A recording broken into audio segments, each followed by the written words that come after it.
My name is Joseph Baar Topinka, and about 5 years ago, I was asked by friends of the family to take over American Legion Post 488 in Riverside, Illinois. The post had been had seen some brighter days and since seen some darker days, and the point was is that we had a little group of people that wanted to keep things going. And so what we did is we tried to find ways to approach more mature people and more junior people. You know, there's generation issues. As a professor, I deal with people of all different ages, frankly, and different ages have different perspectives on how to be how to participate in community organizations. And so right before, I think it was fall of last year, I'm kind of losing track of things since the pandemic. I think everybody can agree that sometimes it's day to day is like Groundhog Day, especially if you're working from home and things like that. See, I just saw a head nod. It's like Groundhog Day. You know, you're sitting in front of a computer and things like that. And last fall, the idea was to try to set up a Facebook site and also set up a website and try to appeal to younger people. Well, you know, a couple months later, lo and behold, we can't have meetings in person. And so we decided as a group that we would go virtual. And so we have become a virtual post in many respects. At this point, believe it or not, my membership has gone up because I am now actually attracting people from all over the country. Because what we do is I took a little hint from the Rotary Association. Rotary associations are always having luncheons, you know, once every so often, sometimes weekly, and they always bring in great speakers and they always bring out value for business people. And I thought, well, let's do something virtually, and let's have great speakers. So I'm gonna share my screen for a second because I want to show you what we have done. We've had a really active effort to make our website really fun. Everything from COVID to membership to what our mission is, when we have our meetings, to include a monthly meeting, even in the summer when normally posts don't meet. But more importantly, I have a commander's call every Monday at 6 p.m. We have a Zoom account. We have our own Zoom account, and we can handle hundreds of people on that Zoom account. And every Monday, I'm meeting with people. Why? Because we need a place to come together. And I don't care how old you are, how young you are. You know, the commander. I came off of active duty on April 1st, 2014, and I still remember quite clearly what a commander's call is and how importantly it is for people in a unit to come together, but more importantly, people from the unit to come together. The other thing we've done is we've tried to have a guest speaker, a quality guest speaker, you know, 3, 4, 5-star speakers to attract people. So like last night, we had Sergeant Alan J. Lynch, Medal of Honor recipient, who presented to us. We broadcasted it by Facebook Live, like Combined Veterans are doing. And you know, it was a great speech. I got comments last night before I went to bed saying, "Wow, what a speaker! Thank you for doing this." And so we have guest speakers next month. We are planning to have Brigadier General retired and retired Judge William Weir from the Elgin area to speak to us. And interestingly, too, we've had guest speakers for for literally major events. So, for example, if you go to our meetings and you look at our recordings, you can actually see some of our guest speakers. Like we had a Teddy Roosevelt interpreter speak to us on 4th of July. We had a Abraham Lincoln interpreter speak to us on Memorial Day. And it's my honor to announce to all of you that Ulysses S. Grant, an interpreter, of course, will be speaking to us on Veterans Day.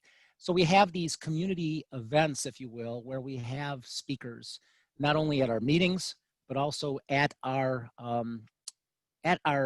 big events. So for example, our holiday event right now is going to have a Betsy Ross theme. Why? Because we need young ladies to have a good woman role model. And we also need to talk about the importance of the flag.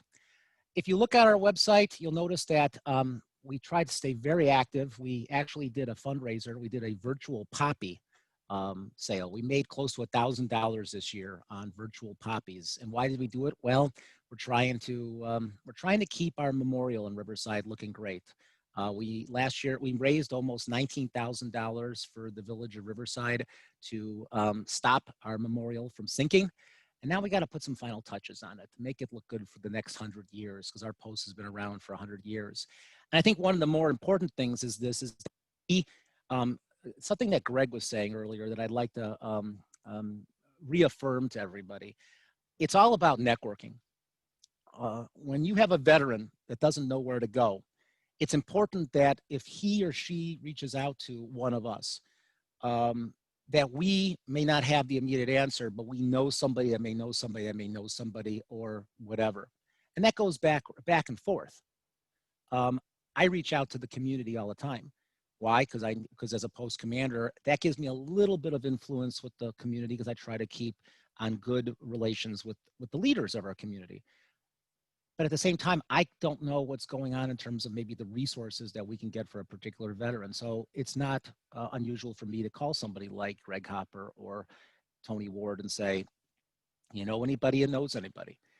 9 times out of 10, if the network is good, somebody knows somebody that can help a veteran. So what we've done is we've created an alliance system with our post. So you'll see that our allies are, the Sons of the American Legion, because we have a squadron, the First Division, because we're in the First Division in Illinois, Guardian Corps of America, which just does incredible work. Tony LaPiena is just an incredible man. I always worry that he works too hard to help homeless veterans. We are an ally with the Combined Veterans of Berwyn. We're an ally with Bugles Across America. I can't tell you how many times people will ask somebody in our post, how can we celebrate somebody's life with taps? And Tom Day is our hero. He truly is our hero. I've known him since I've been a little kid. We're also very supportive of Premier Boy State, which unfortunately had to be canceled last year because of the virus. We are also very supportive of the Pritzker Memorial Museum and Library. Colonel Jennifer Pritzker is a great supporter of us. And frankly, without the grants that her organizations have supported, we would never have been able to raise the kind of money for our fundraiser. We're also supportive of our local Lions Club. And finally, our hometown newspaper means a lot to us. And our hometown newspaper is supportive to us because we are supportive to them. And I can't think of a nicer thing to have than having a hometown newspaper that is veteran friendly. Also, we have a great YouTube. We have a great Facebook site that we keep very active. And lo and behold, look, we're actually broadcasting. This video right now, so I better not screw things up, because I might screw things up. So I will just go back to my screen and I don't want to hear echoing because I'm showing the broadcast now. But we are broadcasting this presentation today simultaneously. Why? Because whether you see a lot of people in the Zoom room or not, there are people watching on Facebook Live.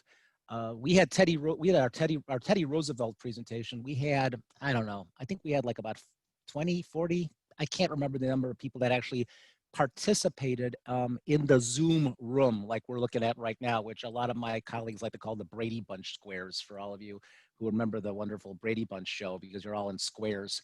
But we got thousands and thousands and thousands of hits on our Teddy Roosevelt speech as he was speaking, but also after the fact. So it's not, so when you all talk today, if you don't see a lot of people initially or whatever, don't underestimate the power of Facebook and the ability for people to see you later on, because they will. And that's why we promote our Facebook site and we keep it very active. Why? Because my prediction, and I've been quoted a few times to my chagrin or surprise. I keep telling people it's not about a building anymore. In today's day and age, it's not about going to the old post building and having a beer or playing a slot or whatever the game of chance some of the posts are doing. It's not about going to a building anymore. It's about establishing a community. And I would hope that you all listening to me would understand what I'm trying to do in terms of a community. I was raised by a very interesting lady who loved her community. And the concept of community should be something that is not about geography. It should be about people, spirit, passion, and reaching out to the people who need help at any particular time. And more importantly, not just need help, but also to honor and remember. I'd leave you with one thought. Sergeant Lynch, or Mr. Lynch, last night made a comment to all of us. He said, we need to do a better job of teaching our young people about what veterans have done, what people on active duty have done, and probably be more engaged in their communities.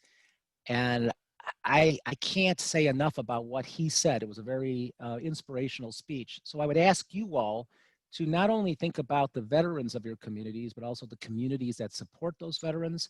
And more importantly, think about those young people. If somebody asks a student what happened on 9/11 and the student does not know, we have failed that student. If somebody asks a student what happened on December 7th, 1941, and they can't tell us, we have not done our job. We have got to have a better sense of our history, because as somebody once told me, you can't know where you're going if you don't know where you've been. And I would ask you all to help all of us teach everybody where we've been so that we have a good focus on where we're going in the future. I think I've taken up my 10 minutes. I may have. I was told 10 minutes. I try to stick within time frames. As a lawyer, I have a tendency to talk a lot. My students tell me sometimes, Professor Topinka, stop. So I will stop. I apologize. Somebody laughed at that, probably understands. Maybe another professor. It happens. You talk, and you just get off on tangents. But I really thank you for honoring me today. And I open it up to questions, because I think we need to really think about the virtual world, because this is going to be kind of potentially the norm for at the least the near future, if not for the long term, because we've established some precedents.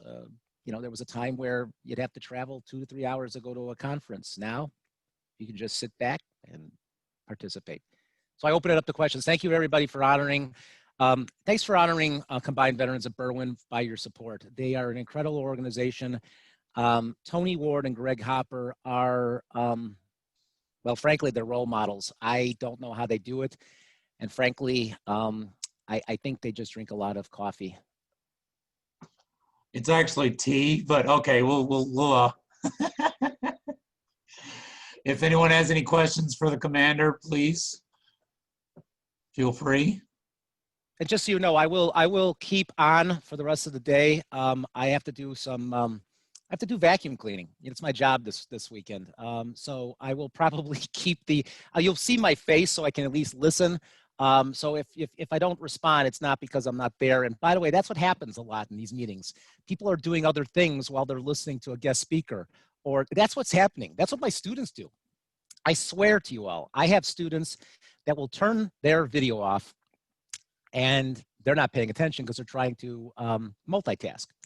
And so I'm doing I did a class on Thursday that I kept calling one student's name over and over. And finally she said, "I'm sorry, I was busy." And I'm like, "I know, but now I want you to answer this question about this case." "Okay, I'll do it, Professor Topinka." It's a very strange world today. So we really have to address the varied and sundry attention grabbers that people are facing on a given day. Somebody told me, and one of my colleagues lately just told me, he said, I'm working more hours now that I'm working from home than I did when I was on campus.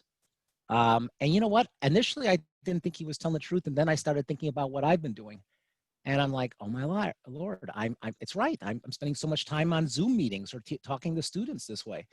It's actually I'm actually working more. The question is, are we working smarter? And I'd ask you all in terms of veteran issues, let's work smarter. Let's try to get to veterans how we can get to them. Questions? Please ask me questions. I love questions. Every professor loves answering questions. Mr. Ward, you want to ask a question? Commander, are you paying for the barbecue? Well, I can certainly help. You know that I'm always good for a couple of bucks. Sometimes as a former JAG officer, when the commander looked at me and says, "Come on, Joe, give me some money." I'd always take my wallet out. I can't tell you how many times I used to take my wallet out for an award for somebody or, you know, farewell gift or whatever. I never said no to a need for a soldier. I never did. Never did. Never will. I want to again say thank you to each and every one of you that has done what has never been done before in joining this meeting and putting out your services and your help to veterans. You all, 90% of you know me by sight. I am slightly disabled, but I'm not going to stop trying to help our brothers and sisters until I can't do any more. That's just the way it goes. So thank you, each and every one. Those I have not met, I look forward to talking to you later on and sitting down somehow with a cup of coffee and a donut and finding out more about you and you finding out more about me. So thank you. And as I said on the chat room, I noticed that Humana is going to be speaking next, or it looks like Humana is involved. I spent most of my career dealing with healthcare issues as a JAG officer. So I got really close to healthcare legal issues with soldiers, sailors, Marines, and airmen, and even occasionally a Coast Guard, or we used to refer to them as Coasties. Great guys and gals. But please, you know, if you send me an email to our website, or to our site, I listed it here. You know, we will do everything we can to promote you. The more alliances we can create in this virtual environment, the better. And I'm telling you, this is the future. I'm convinced this is the future. And I'm just a post commander of a little small town post, a small town that I grew up in. But you know, big things come in small packages. You know, kind of like Hershey Kisses. I love Hershey Kisses, by the way, especially since the holidays are coming up. I'll have more of them to eat. But it's important to think about that. You know, it's how we work together, and I'm going to do whatever I can to help this network. Sylvia, So, you had a question for the commander? Sylvia, please. No, I was just saying thank you. We'll definitely be reaching out. I really am excited about the fact, just like Greg mentioned, the network just keeps on getting bigger and it's expanding like a spider web. In essence, we really are helping each other out. We're helping out, just like Mr. Ward said, our brothers and sisters. And I think that's what we need to continue to focus on. I agree. And Humana does a lot of work with not only veterans, but active duty, just because of the contracts and stuff that are in place. And I have to tell you, I've always had, you know, great support from the Humana folks when I was on active duty, when I dealt with policy issues. So I'm grateful to that.